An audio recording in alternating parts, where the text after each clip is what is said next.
Yo, Dan, the Spider-Man 52, you won the giveaway from last week. Comic fam, enjoy your hot comics list.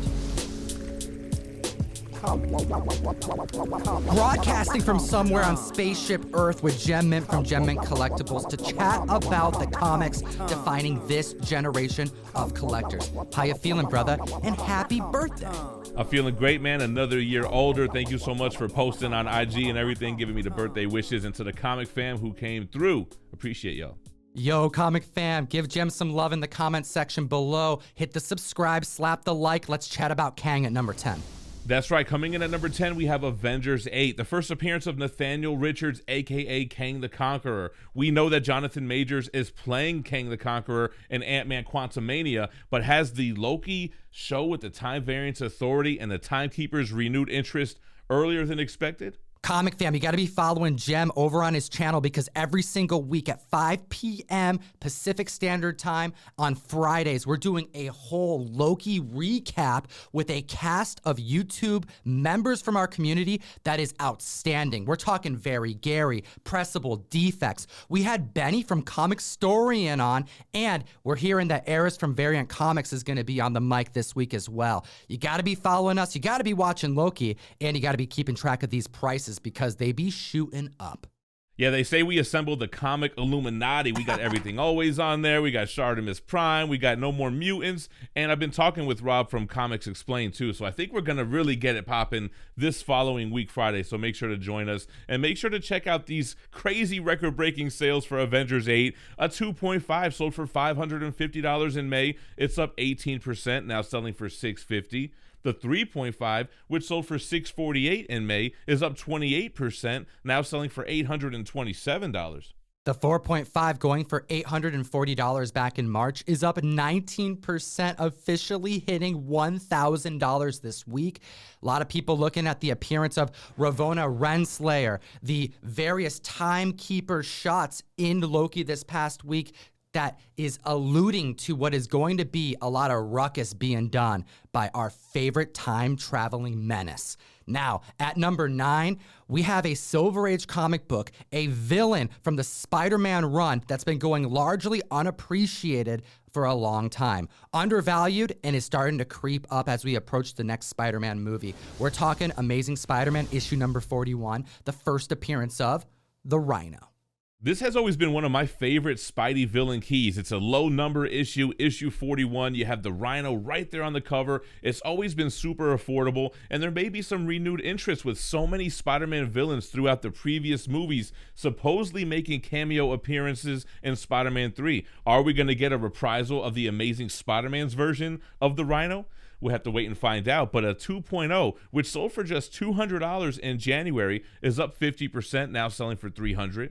We got a 6.5 going for $770 in April, up 30%, hitting $1,000. We were chatting with Russ, the comic sensei, on the trending list video just weeks ago about being able to secure an 8.0 for just around $1,000, which is what the 6.5 is now going for. You got to slap that subscribe button, especially considering the 8.0 being up. The record was set in April, going for $1,250, and it was shattered. Now selling for an increase of 46% with an all-new high of $1,830. And sticking with Spider-Man villains, number 8 on the list is Amazing Spider-Man Annual 1. I love this book. It's a white cover, square-bound book, the first appearance of the Sinister Six. I love this comic. Aside from getting the first appearance of this villainous team, this is also the third appearance of multiple characters from that same team, and in the mid-60s demonstrating the amount of value Marvel was providing their readers in their comic books, because this was a 72-page giant. How much extra value? Well, you get additional pages demonstrating just how powerful Spider-Man's gadgets were and explanations of how his superpowers worked. And that's not all. You get a rundown about how Steve and Stan created Spider-Man. Literal pages demonstrating Steve Ditko hard at work, not sleeping, trying to keep up with deadlines. And at the top of this benefits list, you get multiple pinups of these characters. I'm talking a glorious Kraven shot, the Vulture, Electro, Mysterio, Sandman, and Doc Ock in his scuba gear fighting the web slinger from underwater. Yeah, this one always reminded me of like Spider-Man's version of Giant Size X-Men 1, with the third appearance of all these villains and the first time that the Sinister Six assembled. And that's where the speculation lies here. We haven't really had the Sinister Six on screen yet, and that's what everybody thinks Spider-Man is gearing up to. We kind of had it with the Amazing Spider-Man series, but unfortunately it didn't get the trilogy. But I digress. We have record-breaking sales to report on, including the entry-level 2.0, which sold for $798 back in March. It's up 40%, now selling for $1,115. Then we have the 3.0. That book sold for $1,695 in May, and it's up 19%, now selling for $2,025. Then we got the mid-grade copy, the 5.5, this time last year going for $1,750. Up 44%, selling for an all-new high of $2,524 this week. Of all of the Sinister Six, I gotta know, who are you most excited to see hit the screen again? Comic fam, let me know in the comment section below, because it'll enter you to win a set of the Davey Go variant we did on Red Sonja Superpower issue number 1. We got the Virgin, we got the trade dress, and at number 7, we got Conan 1. The first appearance of Conan the Barbarian, a character who has almost the most omnibus out of any solo character in the Marvel library. That's because Marvel recently got the rights back from Dark Horse and has been pumping out the material. Not only is this book the first appearance of Conan the Barbarian, but it's also the first cameo appearance of King Cole, who has an omnibus now as well. We know Red Sonja is already currently in development, with casting already done. A lot of members forgot that back in 2020 September, Key Collector was breaking the news that Conan the Barbarian was getting a live-action series adaptation that is currently in development with Pathfinder Media for a Netflix series. And with that comes record-breaking sales. We got the CGC 6.5, which sold for $475 back in May, up 37%, now selling for $650. Then we have the CGC 9.2. This book sold for $1,710 back in April, and that's up 16%, now selling for $1,981. Then we got the next grade up, the CGC 9.4. This was a $2,000 book in May, and it's up 32%, now selling for $2,645. There's so much to keep track of, Jem, and the way that the community can do it themselves is by downloading Key Collector Comics, the best comic app in existence. Utilize the code TOM101 to unlock a free 2-week subscription where they're gonna get access to things like key alerts, notifications that'll let the members know when things that are worth notifying them is happening in the marketplace, just like this Conan spec that landed in 2020. Now, next on the list at number 6, we got some Submariner to discuss. We have Submariner issue number 1. Yeah, this is the first Namor solo series in the Silver Age, the big premiere issue which retells his origin. Everybody's wanting to see Namor on the big screen, in Black Panther 2 perhaps. His first appearance in Fantastic Four issue 4 quickly becoming unobtainable, so the next best thing would be the first solo series. We got the CGC 5.0, which sold for only $430 in May, up 45%, now selling for $625. The 5.5 back in May was going for $492, and that's up 63%, now selling for $800. And then we have the 7.5 back in May going for $1,050, up 24%, selling for an all-new high of $1,300. And these weren't anomalies. Each grade had multiple sales that exceeded the previous all-time high. And Namor has a few key issues. I mentioned his first Silver Age appearance in Fantastic Four, issue 4, but he goes back to the Golden Age. I'm talking about Motion Picture Funny's Weekly number 1, which debuted in 1939. Now, let's be clear. These are all just unconfirmed rumors about Submariner. It's interesting to see how much these prices are spiking, considering that even the casting for Tenoch Huerta for Black Panther 2 is still unconfirmed. And moving on to number 5, finally some DC love on this list, although can you really consider them DC characters? We're talking DC Comics Presents issue 47, the first comic book appearance of He-Man and Skeletor. I need a hero. That's right, we're talking about Kevin Smith bringing back this classic 80s franchise to the screen, and we saw a trailer drop this week. We heard Mark Hamill voice Skeletor. We have an amazing soundtrack, action-packed, that's going to continue the narrative from the hit 80s nostalgia that is on the minds of so many collectors and multiple record breakers this week.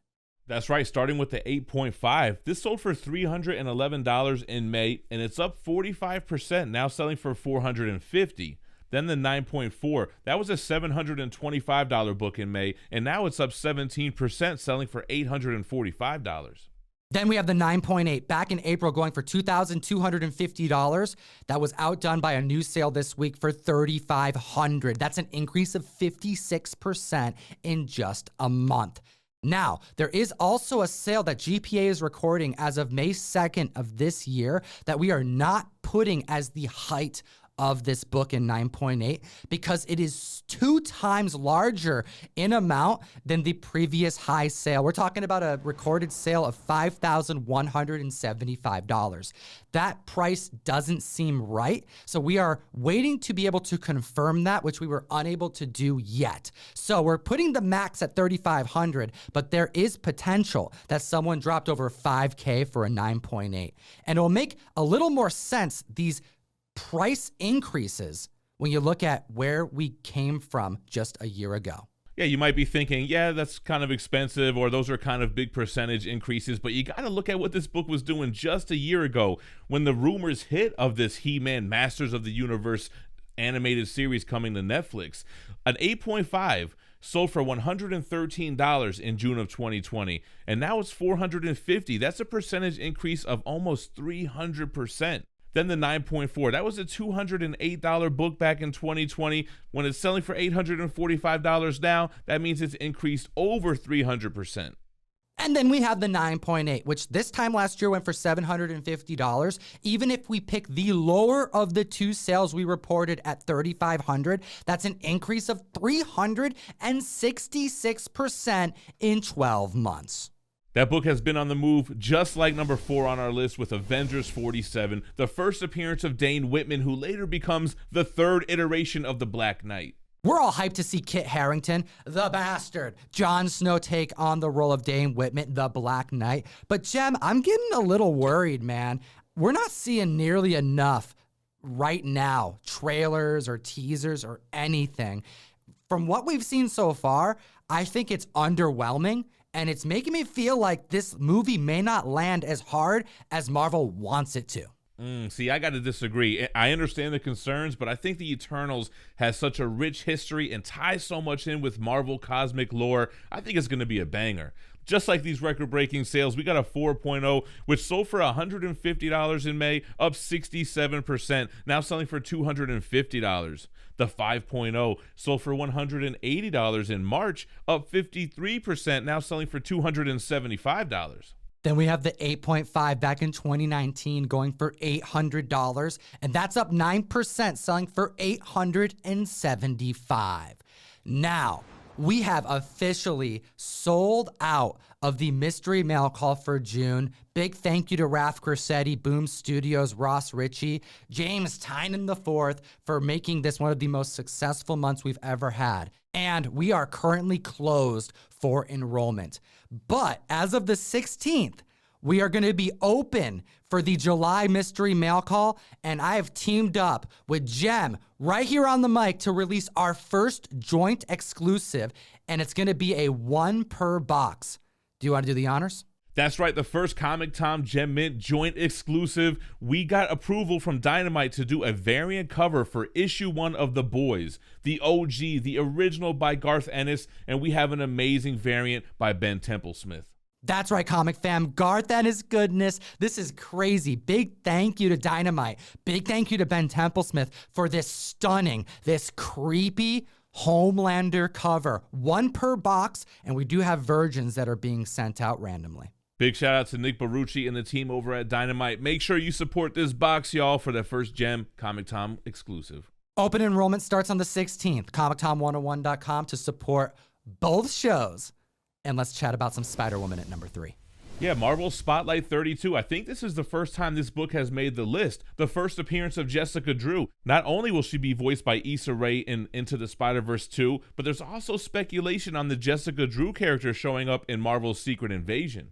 Could the Mother of Dragons be slated to throw on the Spider-Woman costume? We're talking Amelia Clark. She recently got into comic books, making her own independent run. Well, that's Now, two different spec choices that are making this comic book explode week over week. Let's talk about a 120% increase in copies sold in 7 days, starting with a 6.5 back in November, going for $150, up 63%, now selling for $245.